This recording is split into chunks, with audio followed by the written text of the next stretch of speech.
If the original Sims that released for PC in 2000 was so groundbreaking and iconic, then The Sims 2 from 2004 is what really set the series in its decidedly quirky and bizarre tone and set of themes. Genies, aliens, pirates, ghosts, used car salesmen, and that's just the tip of the iceberg. This game had everything. Secrets and Easter eggs to discover, brilliant writing hidden in every nook and cranny. Really a triumph of what could be achieved mimicking the PC experience with an original Xbox. At least, that's how I experienced it. Growing up, I didn't have a PC, so whenever they'd port the games to console, I'd get somewhat of a shoehorned experience at taking care of my Sims. So today, after playing a lot of the PC games with my adult money, I decided to sit down on my couch and relive the experience on console, trying to answer a couple questions. 1. Is this game as good as I remember it? And 2. Do I still have what it takes to help every Sim and unlock every location, putting the final nail in the coffin in my memory of what was honestly a very cursed and bizarre game? I spawned in as my Sims 2 alter ego. I tried randomizing the Sims to get something that looked like me, but none of them worked, so I just made myself into an alien. I dubbed myself Kevin. Cool Kevin with a K. Kevin's got sunglasses and a backwards hat, to show that, although he's an alien, he's not quite like you. He's a pretty cool guy, and it'd be nice to get to know him. I dubbed my tasteful men's fashion, and off I went. Our quest begins in suburbia, Rockwell Acres. Since I was stuck in the main lot, I went through the motions of the game's tutorial, jumping on the trampoline and fulfilling my aspirations. Merriment filled my body, all this gaiety and mirth filling me. Suddenly, people came through the front door. I socialized with them, Felicity Usher and Ossie Madison, talking to them, complimenting them, playing sock puppets with them, impressing them by balancing a vacuum on my forehead, and accidentally slapping them with a fish. That set me back a few social points, but making up for the minor incident with yet more compliments to atone for slapping them in the face. These social interactions filled my aspiration bar and made me desire to visit a new location. Yep, that's literally the entire first place. It's just the tutorial. Fix yourself a meal and it's goodbye to Rockwell Acres. And on to Shoreline Trails, home to 3 people who believe in healthy living. Farrah Moonbiscuit, Timmy Toole, and my least favorite of them, Torin Namaste. Torin Namaste is a bad person. This is the location where I first accepted my job in the field of medicine. In order to get promoted, I had to clean the house and work on my body. Every time I tried to work on my body, Torin would boo me when I was lifting weights. You know, come to think of it, I didn't like Timmy either. I prepared a meal and then he threw it out in the trash.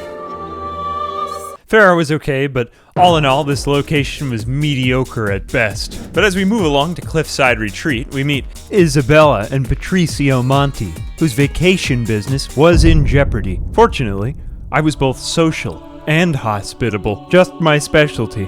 This looked like a job for Cool Kevin with a K. Sanguine and full of purpose, I sprang to action, cleaning like a machine, scrubbing the countertops, and wiping up the piss off of the bathroom floor, repairing things no one asked me to, nor was I really qualified to fix them at all. But it made me feel good, so it was worth doing. And at the same time, I was working on my career to become the home's sole breadwinner. That way, no one could complain when I started running the house my way, even if it made no sense. I bought a table, and I put it right next to the table that we already owned, which was clearly much better than the one I bought. A totally redundant eyesore. But you know what? It made me feel good to do it. But those were just Kevin's desires. In the meantime, I managed the house and made Isabella into a better cook and caretaker through study of the culinary arts. I bought a fire extinguisher to put out the fires that would probably continue to happen in the kitchen. Surely all this effort would improve the Cliffside Retreat's chances at succeeding as a business. Surely sealing Patricio into his bedroom to prevent him from interfering with Isabella's rampant self-improvement might also help the business out too. I moved on from the Cliffside Retreat. It was unclear if what I had done actually even helped them, but I was learning that at the very least I could help out Sims at the next location, the HMS Amore, by lending myself as an indentured financial servant to the bizarre, sensual, and volatile desires of Nelson Longfellow, Betty Buttercup, and Hector Fromaggero. Most of this location's questline is about Betty's hot and fiery longing for Captain Nelson. There's a lot of kissing and touching, and you have to take time to help Betty build up her confidence to ask Captain Nelson to marry her. I left behind the sexy people of the HMS Amore to aid in the story of Red S. Yes, that's his name. Red S. He's living in the dilapidated ruins of an old-timey Western film set, and he's being haunted by the ghosts of his Western movie idols. This location proved problematic because I didn't have any money to take care of Red, and I kept having to pay the Grim Reaper $100 to resurrect the bodies of his theatrical colleagues from the dead. It culminates in more kissing and more touching, and another oddly heartwarming reunion involving Red being sexually attracted to a dead woman. I told you this game was a little odd. Moving on, the next location was the Orbit Room, unlocked by Billy Spector slapping the same dead lady that Red S was attracted to with a fish, then throwing a party. We're back to the suburbs. A welcome change of scenery for the Sims that's easy on the eyes. Phil Phantasm is a wealthy businessman and creative entrepreneur who owns a musical studio, but he grows angry and irate when his nephew, Turk, and Turk's girlfriend, Jessie, are mooching off of him and living in sin. Whenever Turk tries to make a creative move or breakthrough and stop being such a lazy person, his uncle, Phil, intimidates him into submission by ruthlessly pursuing Turk's own dreams and making way more money than him, then still criticizing him for being lazy. It's a vicious and toxic cycle, which was honestly kind of funny to watch. It's unclear why Phil is so alpha and dominant, but I honestly just spent most of my time in this location listening to the game's fantastic soundtrack and staring at myself in the mirror to rise to the top of the business profession. All the while, I kept selling cool-looking pictures of myself for hundreds of simoleons. It was getting to be a bit of a grind to help out the other Sims, but fortunately, Kevin was now earning enough money in his career as regional middle manager that I was actually able to feel like I was making a difference at the next location. Unfortunately, it would actually be a very bad difference that I would make to the next people.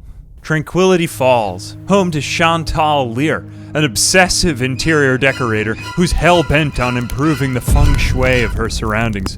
And Larry Liu, a sad mess of a man who's on the verge of complete catatonic breakdown and total social implosion which will destroy his career and entire life. My biggest contribution at this location was the forfeiture of tens of thousands of dollars of my own money to perpetuate and reinforce Chantal's financially disastrous spending addiction. And ironically, it completely ruined the feng shui of the location. After that, in order to improve her creativity, she embarks on a sleepless, demonically possessed journey to become the greatest electric guitar soloist to ever live, and surprisingly succeeds. I told you this game was weird, didn't I? Larry lets loose by quitting his job, making a meddlesome series of prank phone calls, and cooking a nauseating meal for the voluptuous Candy Cook.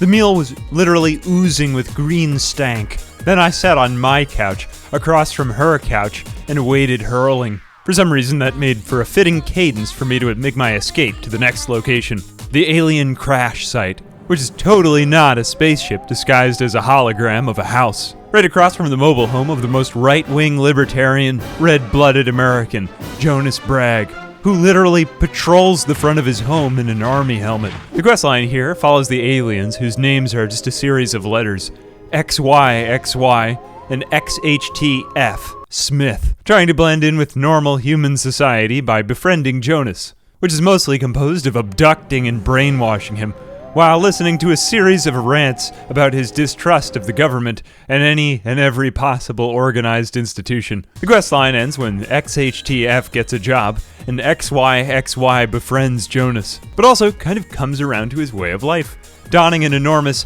10-gallon hat to show that he is a normal American and blend in with the rest of society. Seeing that they were living together in peace, I got both of them together in a hot tub. With the aliens deservedly celebrating their acclamation to human society, at last I unlocked the final challenge, the Biodome. At every location we visited, different Sims have different goals, aspirations. Some want pleasure, some want power, some want love, some just want to make friends. But no matter the goal, we can all come from our different walks of life and work together to get over our differences. That sounds nice, but this couldn't be more untrue at the last location with husband and wife, Noelle Howard and Jessica Jones, the primary NPCs at the Biodome. While Noelle touts money and power as the only reasons to live, Jessica is living a rampantly hedonistic midlife crisis and is probably on the verge of marital infidelity, desiring to party with an alien. Whatever the cause, I helped them both get it out of their systems. Noelle socialized with enough Sims to make 12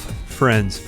I don't even want to relive this, because making 12 friends when everyone is constantly deciding that they don't like you anymore is difficult.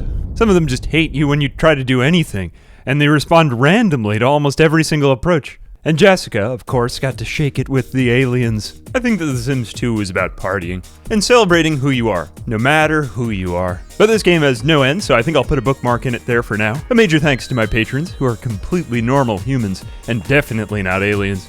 I'm Ambiguous Amphibian. Until next time, my friends.